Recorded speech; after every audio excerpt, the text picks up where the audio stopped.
Hello, today's session is on X-ray of the spine. My name is Dr. Prince Ellison Thomas. I'm a PG resident at the Department of Radiodiagnosis, Pushpagiri Medical College, Tiruvalla. This is the architecture of the spine. You have the cervical spine, which extends from C1 to C7, and then the thoracic spine, which extends from T1 to T12, the lumbar spine, which extends from L1 to L5, then the sacrum and the coccyx. C1 vertebra is also known as atlas, C2 vertebra is also known as axis.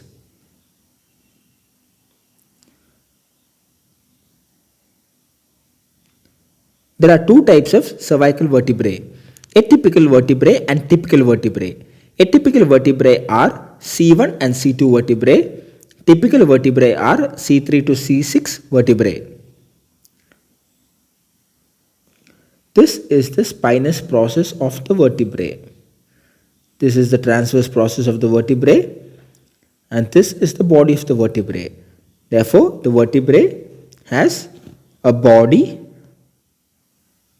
a transverse process, and a spinous process.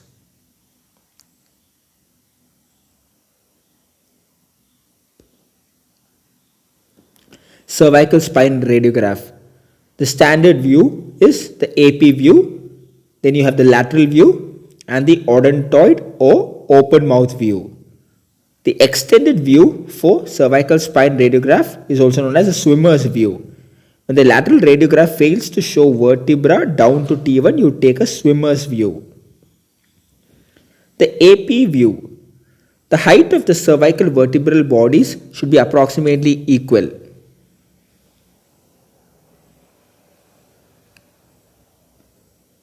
This height and this height should be equal. The height of each joint space should be roughly equal at all levels. Progressive loss of disc height, uncinate processes impact on the reciprocating fossa producing osteophytes. The spinous process should be in the midline and in good alignment. The spinous process should be in the midline and in good alignment. This is a radiograph, AP view of the cervical spine. You can see here that they have the same vertebral body height, and the intervertebral disc distance is also the same here. The spinous process are in alignment in a straight line. This is the first rib, the inferior articular process, the trachea. Look at the lucent trachea, the superior articular process, the pedicle. This is the lateral view of the cervical radiograph. You have to look if there is any straightening of the cervical spine. See if they are in normal alignment. This is the C1, the C2, the dense process of the C2, the C3 vertebra. This is the body of the vertebra, the transverse process, the spinous process, the posterior arch, the anterior arch of dense or the odontoid, which is C2. This is a soft tissue contour. You have the tracheal lucency, the intervertebral disc,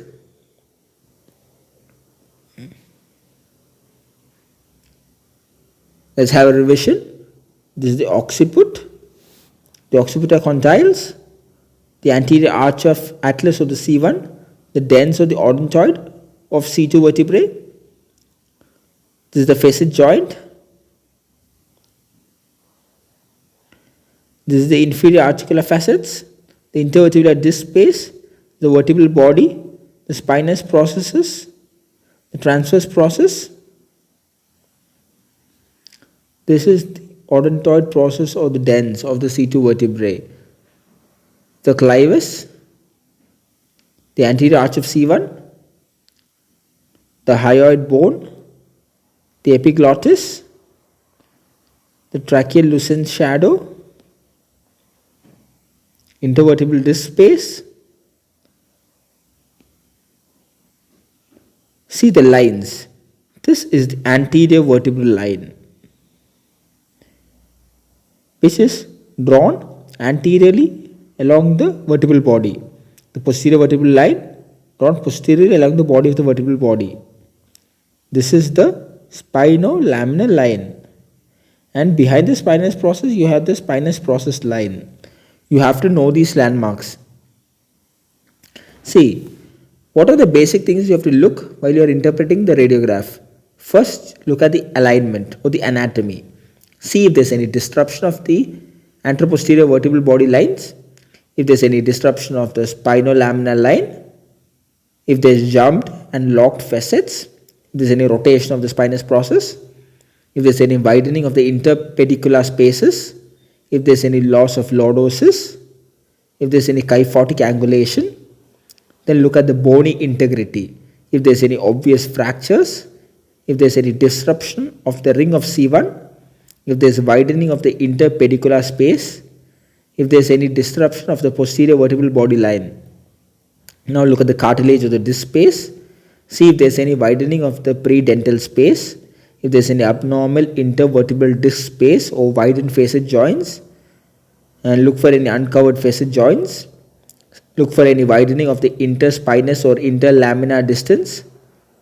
Observe the soft tissue. If there is widening of the retropharyngeal space, if there is any widening of the retrotracheal space, displacement of the prevertebral fat stripe, soft tissue mass in the craniocervical junction, look for any tracheal or laryngeal deviation. These are the things that you have to look in the cervical radiograph. Now, let's see the anatomy. This is the peg.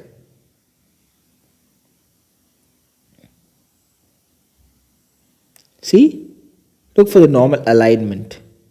This is a normal alignment. This is the peg or the odontoid or the dens of the C2 vertebrae. It is well visualized in an open mouth view. What is Jefferson fracture? It is a bone fracture occurring at the first vertebrae. It is classically described as a 4-part break that fractures the anterior and posterior arches. See, this is the posterior arch which is fractured. This is the anterior arch which is fractured. Though it may also appear as a 3 or 2-part fracture. Next, hangman's fracture. Here, fracture occurs through the pedicle of the axis. Mechanism is a hyperextension injury, like in hanging. That's why it's known as hangman's fracture. The radiographic feature is best seen on lateral view. Here the clinical features will be a prevertebral swelling. There will be associated anterior dislocation of the C2 vertebral body and bilateral C2 pedicle fractures. Now coming to the thoracic spine. You have T1 to T12 dorsal vertebrae.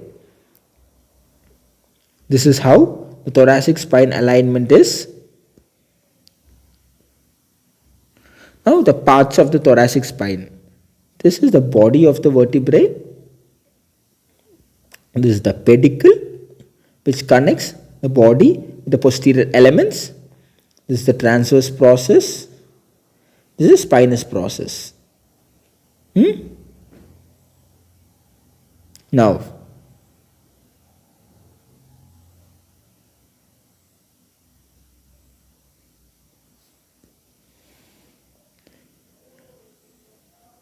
the first, look at the images and see the alignment. You have to see, this is the normal alignment of the spine in lateral view. See, the radiograph shows normal alignment. This is the view in AP view. Here also we can see a normal alignment.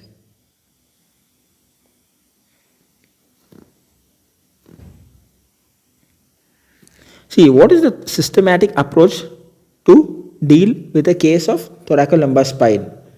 Coverage. The whole spine is visible on both views. That is, the whole spine must be seen in both AP as well as lateral view. It should be well aligned. You have to follow the corners of the vertebral bodies from one level to the next. The bones. The vertebral body should gradually increase in size from top to bottom. See? The vertebral body, spinous process, the pedicle, the normal vertebral body height,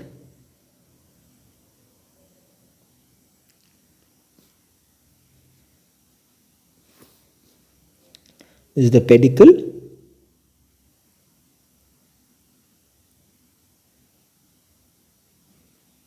the spinous process,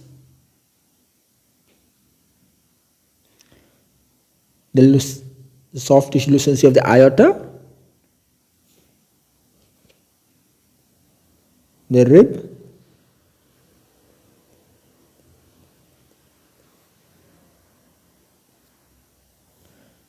now coming to the lumbar spine. Look at the transverse process, the intervertebral disc, the ala of the sacrum, the SI joint, the psoas muscle, the lumbar spine, lateral radiograph. You can see the normal curvature of the lumbar spine, the iliac crest, the sacrum, the spinous process, the inferior articular process, the superior vertebral notch, the inferior vertebral notch, the intervertebral foramen, the pedicle,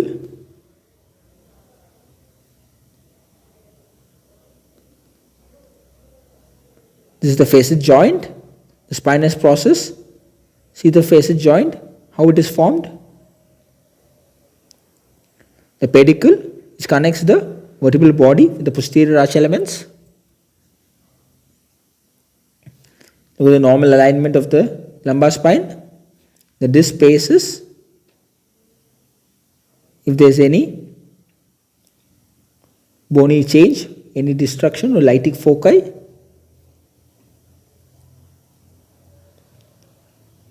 The spinous process, the pedicles,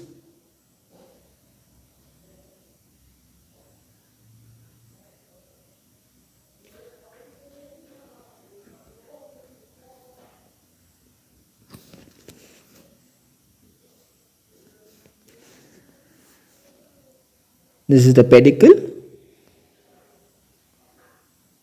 the transverse process of the vertebrae, the vertebral body and the spinous process.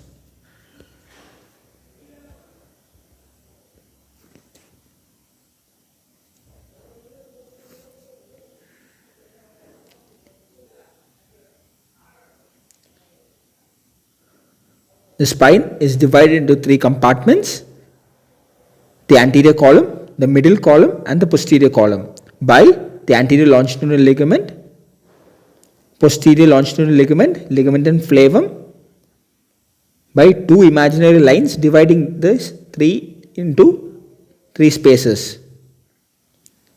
The interspinous ligament,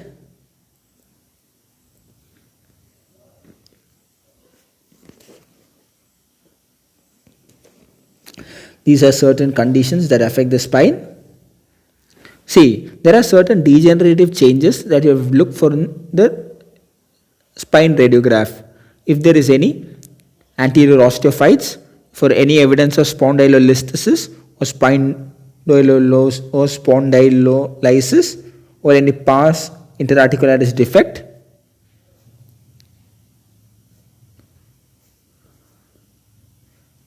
Thank you.